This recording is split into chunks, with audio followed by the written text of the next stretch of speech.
Hey folks, welcome to Behind the Lens episode number 4, and a real quick and easy and a fun one for you this week. So hopefully something that will keep the boredom blues away if you find yourself in lockdown, and just something that's fun to try and experiment with in general. If the weather's not great, if you can't find yourself getting out with the camera, is oil and water photography, because it's easy and you can get some really cool results, and you can just mess around with this stuff for hours, and it doesn't even need a full tutorial explanation of how to edit. We can just go straight into the edit suite and just mess around until you get something that's pleasing to your eye.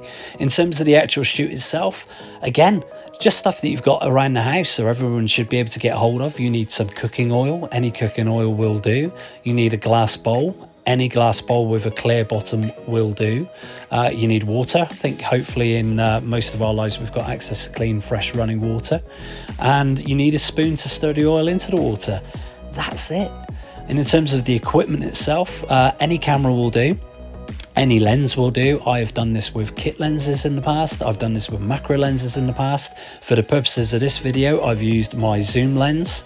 All you need to remember is to be facing directly down with a decent shutter speed. Minimum is going to be 1/100, just so if the bubbles are moving, you capture them nice and still.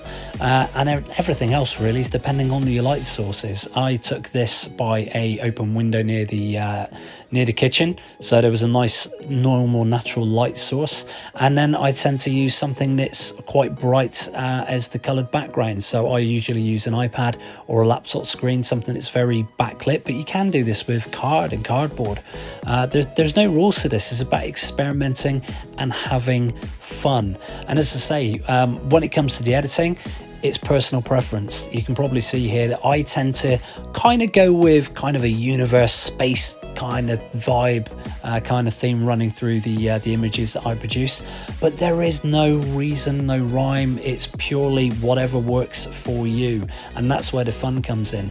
You'll note that all I tend to do is take the original image, crop in nice and tight, so you've got a section of the image to work with.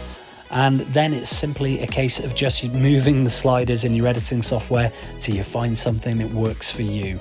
I tend to shift things around all over the place. The exposure goes up and down, the shadows, the contrast, the brightness, the vibrancy.